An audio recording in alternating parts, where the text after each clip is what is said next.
അർദ്ധവാർഷിക പരീക്ഷ 6ാം ക്ലാസ് ഖുർആൻ വൽ ഹിഫ്ള് എങ്ങനെയാണ് അതുണ്ടാവുക? എന്തൊക്കെ കാര്യങ്ങളാണ് ശ്രദ്ധിക്കേണ്ടത്? ഏത് രൂപത്തിലാണ് ചോദ്യങ്ങൾ വരിക? ഖുർആനിൽ നിന്ന് നമ്മുടെ ഭാഗങ്ങളായി വരുന്ന സൂറത്തുകൾ ഏതൊക്കെയാണ്? അതുപോലെ തന്നെ ഹിഫ്ളിൻ്റെ ഭാഗങ്ങൾ സൂറത്തുകൾ ഏതൊക്കെയാണ്? ഹിഫ്ളിന് പുറമെ മറ്റേതെങ്കിലും സൂറത്തുകളോ ദുആകളോ ദിക്റുകളോ പഠിക്കാനുണ്ടോ? ഇതുപോലെയുള്ള പല സംശയങ്ങളും നമുക്ക് ഓരോരുത്തർക്കും ഉണ്ടാകും. ആ സംശയങ്ങളെല്ലാം നീക്കുന്ന രൂപത്തിലുള്ള നല്ല ഉപകാരപ്രദമായ ഒരു വീഡിയോയാണ്. മുഴുവനായി തന്നെ എല്ലാവരും കാണാൻ വേണ്ടി പ്രത്യേകം ശ്രദ്ധിക്കുക. കണ്ടു കഴിയുന്നതിലൂടെ നല്ല മാർക്ക് നമുക്ക് സ്കോർ ചെയ്യാൻ പറ്റും. നഷ്ടപ്പെടുത്തി കളയരുത് എന്ന് ആദ്യമേ അറിയിക്കുകയാണ്. നമുക്ക് ആദ്യം ഖുർആൻ പരീക്ഷയുമായി ബന്ധപ്പെട്ട വിഷയങ്ങൾ പറയാം. ഓരോ ക്ലാസ്സിനും ഖുർആൻ പരീക്ഷയ്ക്ക് നിർണ്ണയിക്കപ്പെട്ട ഭാഗമുണ്ട്. 6ാം ക്ലാസ്സിന് സൂറത്തു മറിയം മുതൽ സൂറത്തു ഫുസ്സിലത്ത് വരെയുള്ള ഭാഗമാണ്. അപ്പോൾ ഈ പറയപ്പെട്ട ഭാഗത്തിൽ നിന്ന് ഏതെങ്കിലും 2ഓ 3ഓ ആയത്തായിരിക്കും നമ്മളോട് ഓതിപ്പിക്കുക. അപ്പോൾ ഏത് ചോദിച്ചാലും ഓതിക്കൊടുക്കാൻ പാകത്തിന് ഖുർആനിൻ്റെ നിയമങ്ങളും അതുപോലെ തന്നെ വിധികളൊക്കെ പാലിച്ചുകൊണ്ട് തന്നെ ഓതിക്കൊടുക്കാനുള്ള ഒരു നിലയിലേക്ക് നമ്മൾ ഓത്തൊക്കെ നമ്മൾ ക്ലിയറായി പഠിച്ചു വെക്കുക. എന്നാൽ നമുക്കൊരു പേടിയും കൂടാതെ ഓതിക്കൊടുക്കാനും മുഴുവൻ മാർക്ക് വാങ്ങാനും കഴിയും. ഇനി നമുക്ക് ഖുർആനിൻ്റെ മോഡൽ ചോദ്യപേപ്പർ ഒന്ന് പരിചയപ്പെടാം. കുട്ടികളെ ഒന്നിച്ചിരുത്തി സൂറത്തുൽ ഖസസിൽ നിന്ന് ആദ്യം മുതൽ 4 ആയത്തുകൾ പൂർണ്ണമായും ഓരോ കുട്ടിയെ കൊണ്ട് മുസ്ഹഫിൽ നോക്കി ഓദിക്കുക എന്നതാണ്. അപ്പോൾ 4 ആയത്താണ് ഖസസിൽ നിന്ന് കുട്ടിയോട് ഓതാൻ വേണ്ടി ഉസ്താദിന് ആവശ്യപ്പെടേണ്ടത്. ഈ ചോദ്യപേപ്പർ ഉസ്താദിന് മാത്രമുള്ളതാണ്. നമ്മൾ ഓതിക്കൊടുക്കുമ്പോൾ ഉസ്താദ് മാർക്ക് ഇടുന്നത് താഴെ കൊടുത്തിരിക്കുന്ന വിഷയങ്ങൾ പരിഗണിച്ചുകൊണ്ടാണ്. നമ്മൾ ഓതിക്കൊടുക്കുമ്പോൾ മഖ്റജിന് 20 മാർക്കാണ്. നമ്മൾ മഖ്റജ് ശ്രദ്ധിക്കുന്നുണ്ടോ? ഓരോ അക്ഷരങ്ങളും പുറപ്പെടേണ്ടുന്നതായ സ്ഥാനമുണ്ട്. ആ സ്ഥാനത്ത് നിന്ന് തന്നെ പുറപ്പെടണം. നാവിൽ നിന്ന് പുറപ്പെടേണ്ടത് ചുണ്ടിനാലുണ്ട്. അതുപോലെ തന്നെ തൊണ്ടയിൽ നിന്ന് പുറപ്പെടേണ്ട അക്ഷരങ്ങൾ, ഇങ്ങനെ തുടങ്ങിയിട്ട് ഓരോ അക്ഷരങ്ങളും കൃത്യമായ മഖ്റജിൽ നിന്ന് തന്നെ പുറപ്പെടുവിച്ചാണ് ഓതിക്കൊടുക്കുന്നതെങ്കിൽ നമുക്ക് 20 മാർക്കാണ് അതെനിക്ക് ലഭിക്കുക. അതോടൊപ്പം തന്നെ അഹ്കാമുകൾ പാലിക്കുന്നുണ്ടെങ്കിൽ 20 മാർക്കാണ്. ഖുർആനിലെ കഴിഞ്ഞ തജ്വീദിലൊക്കെ നമ്മൾ ഒരുപാട് നിയമങ്ങൾ പഠിച്ചിരുന്നു. ഇദ്ഹാർ, ഇഖ്ഫാ, ഇദ്ഗാം, ബിഉന്ന, ബിലാ ഉന്ന, സാക്കിനായ നൂനിൻ്റെ ശേഷം ബാഗ് വന്നാൽ, മീമ് വന്നാൽ, അതുപോലെ തന്നെ ഷദ്ദുള്ള മീമ്, ഷദ്ദുള്ള നൂന്, ഇതിൻ്റെ ഒക്കെ നിയമങ്ങൾ.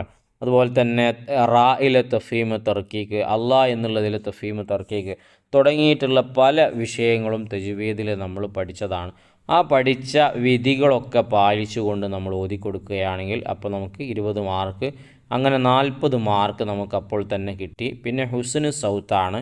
നമ്മുടെ ശബ്ദമാധുര്യം പരിഗണിച്ചുകൊണ്ട് ഖുർആൻ ഓതേണ്ട ഒരു താളമുണ്ട്. ആ താളത്തിൽ തന്നെ പ്രസംഗത്തിൻ്റെ ശൈലിയിലോ പാട്ടിൻ്റെ ശൈലിയോ അല്ല ഖുർആന് പ്രത്യേകമായിട്ടുള്ള ഒരു ശൈലിയുണ്ട്. ആ ശൈലിയിൽ തന്നെ ഓതിക്കൊടുക്കുകയാണെങ്കിൽ അപ്പോൾ നമുക്ക് 5 മാർക്ക് അതിനിക്കും ലഭിക്കും. ഇനി അതോടൊപ്പം തന്നെ ഇബ്തിദാ, വഖഫ് എന്ന് പറഞ്ഞിട്ടൊന്നുണ്ട്. നമ്മൾ ഖുർആൻ ഓതിക്കൊടുക്കാൻ തുടങ്ങുമ്പോൾ അഊദും ബിസ്മിയും ഒക്കെ ശ്രദ്ധിച്ചുകൊണ്ട് തന്നെ ഓതുക. അതോടൊപ്പം തന്നെ നമ്മൾ ഇടയിൽ നിർത്തുന്ന സമയത്ത് നിർത്താനുള്ള ചിഹ്നങ്ങളുള്ള സ്ഥലത്ത് തന്നെ നിർത്തുക. എവിടെയെങ്കിലും കൊണ്ടുപോയി നിർത്തരുത്. ഇതൊക്കെ നമ്മുടെ മാർക്കിനെ കുറക്കും. മാത്രമല്ല, ഇനി നമുക്ക് ശ്വാസം കിട്ടുന്നില്ല, അവിടെ നിർത്തിയേ പറ്റുമെങ്കിൽ നിർത്തുക. അല്പം ഒന്ന് ബാക്കിൽ നിന്ന് വീണ്ടും എടുത്ത് ഓതുമ്പോൾ ഉസ്താദിന് മനസ്സിലാവും ഇവനിക്ക് കുറേയൊക്കെ തജ്വീദിൻ്റെ നിയമങ്ങളും ഖുർആൻ ഓതേണ്ട ശൈലിയും നിയമങ്ങളൊക്കെ അറിയാം എന്നുള്ള നിലക്ക് 5 മാർക്ക് നമുക്ക് കിട്ടും. പിന്നെ വഖഫിൻ്റെ അവസാന ഘട്ടങ്ങളിൽ നമ്മൾ സദഖല്ലാഹുൽ അലിയ്യുൽ അലീം ഓത്ത് കഴിഞ്ഞാൽ സദഖല്ലാഹുൽ അലിയ്യുൽ അലീം എന്ന് ഉസ്താദ് കേൾക്കെ പറയുക. അപ്പോൾ അതിൻ്റെ ഒരു 5 മാർക്കും കിട്ടും. എല്ലാം കൂടെ ചേർക്കുമ്പോൾ നമുക്ക് 50ൽ 50 മാർക്കും വളരെ സിമ്പിളായി തന്നെ ഖുർആൻ പരീക്ഷയ്ക്ക് വാങ്ങാൻ കഴിയട്ടെ എന്ന് ആശംസിക്കുകയാണ്. ഇനി നമുക്ക് ഹിഫ്ളിൻ്റെ കാര്യത്തിലേക്ക് കടക്കാം. 6ാം ക്ലാസ്സിന് മനഃപ്പാഠമാക്കാനുള്ള ഭാഗമായി വരുന്നത് സൂറത്തുൽ മുൽക്ക് മുഴുവനായിട്ടും അതോടൊപ്പം തന്നെ യാസീനിൽ നിന്ന് 40 ആയത്തുമാണ്. ഇത് രണ്ടും കൃത്യമായും മുഴുവനായിട്ടും, യാസീൻ 40 ആയത്തും സൂറത്തുൽ മുൽക്ക് മുഴുവനായിട്ടും നമ്മൾ ഓരോരുത്തരും പഠിച്ചിരിക്കണം. കാരണം ഒരു ആൾക്കും അറിയില്ല എവിടെ നിന്നാണ് ചോദ്യം വരിക എന്നുള്ളത്. ചിലപ്പോൾ ആദ്യത്തു നിന്നായിരിക്കും, ചിലപ്പോൾ അവസാനത്തു നിന്നായിരിക്കും. അതുകൊണ്ട് പേടി കൂടാതെ പരീക്ഷയ്ക്ക് പോകാൻ സാധിക്കണമെങ്കിൽ ഈ പറഞ്ഞ 2 ഭാഗവും മുൽക്ക് മുഴുവനായും യാസീന് 40 ആയത്തും കൃത്യമായി നമ്മൾ പഠിക്കുക. യാസീൻ നമ്മൾ 5ാം ക്ലാസ്സിൽ നിന്ന് പഠിച്ചതാണ്. ഒന്ന് നോക്കേണ്ട ആവശ്യമേ ഉണ്ടാവുകയുള്ളൂ. ഇനി നമുക്ക് ഹിഫ്ളിൻ്റെ ഒരു മോഡൽ ചോദ്യപേപ്പർ പരിചയപ്പെടാം. അതിലൊന്നാമത്തത് സൂറത്തുൽ മുൽക്കിൽ നിന്ന് 27 മുതൽ 30 കൂടിയ ആയത്തുകൾ പൂർണ്ണമായും ഓതാനാണ് ആവശ്യപ്പെട്ടുള്ളത്. നിങ്ങൾ നോക്കൂ, ലാസ്റ്റ് ഭാഗത്ത് നിന്നാണ് ആ ചോദ്യം വന്നിട്ടുള്ളത്. അപ്പോൾ എവിടെ നിന്നാണെന്ന് ഒരിക്കലും പറയാൻ പറ്റില്ല. മുഴുവനായി പഠിച്ചോല് രക്ഷപ്പെട്ട് 30 മാർക്കാണ് അതെനിക്ക് ലഭിക്കുക. ഇനി രണ്ടാമത്തത് നിങ്ങൾ നോക്ക്, ളുഹർ നിസ്കാരത്തിൻ്റെ പൂർണ്ണമായ നിയ്യത്ത് അറബിയിൽ പറയാം എന്നുള്ളതാണ്. ഇതോടുകൂടെ നമുക്ക് ഉറപ്പായി ഹിഫ്ളിന് പുറമെ നമ്മൾ മുൻ ക്ലാസ്സുകളിൽ ഫിഖ്ഹിൽ നിന്ന് പഠിച്ച ദിക്റോ ദുആഓ മറ്റെന്തെങ്കിലും ചോദിക്കാൻ സാധ്യതയുണ്ട്. ഇങ്ങനെ ഒരു ചോദ്യം നമുക്ക് ഉറപ്പായും പ്രതീക്ഷിക്കാം. അതുകൊണ്ട് ഇതിൽ കൊടുത്തിരിക്കുന്ന മുഴുവൻ ദിക്റുകളും കഴിഞ്ഞ കാലങ്ങളിലെ പരീക്ഷകളിൽ നിന്ന് നമ്മൾ തിരഞ്ഞെടുത്ത ചോദ്യപേപ്പറുകളിൽ നിന്ന് തിരഞ്ഞെടുത്ത ദിക്റുകളാണ് നമ്മൾ ഇതിൽ ഉൾപ്പെടുത്തിയിരിക്കുന്നത്. ഇതിലെ എല്ലാ ദിക്റും ഒരു കുട്ടിക്ക് അറിയാമെങ്കിൽ ഉറപ്പായും അവനിക്ക് ഹിഫ്ളിലും 20 മാർക്ക് നേടിയെടുക്കാൻ കഴിയും. അപ്പോൾ ഇതിൽ കൊടുത്തിട്ടുള്ള എല്ലാ ദിക്റുകളും പഠിച്ചു എന്ന് ഓരോരുത്തരും ഉറപ്പ് വരുത്തുക.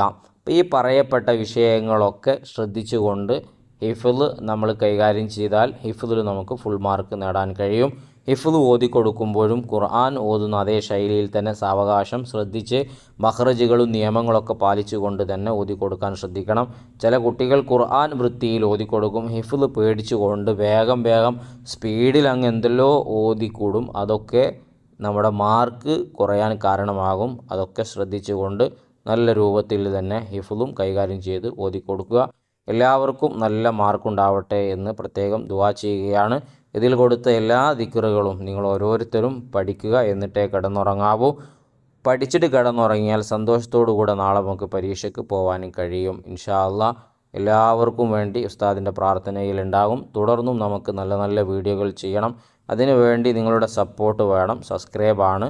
അതോടൊപ്പം തന്നെ വീഡിയോക്ക് ഒരു ലൈക്ക് കൊടുക്കുക. നിങ്ങൾക്ക് ഉപകാരപ്പെട്ടെങ്കിൽ കമൻറ്റിലൂടെ അറിയിക്കുകയും ചെയ്യുക. നല്ല നല്ല വീഡിയോകളുമായി നമുക്ക് വീണ്ടും കാണാം.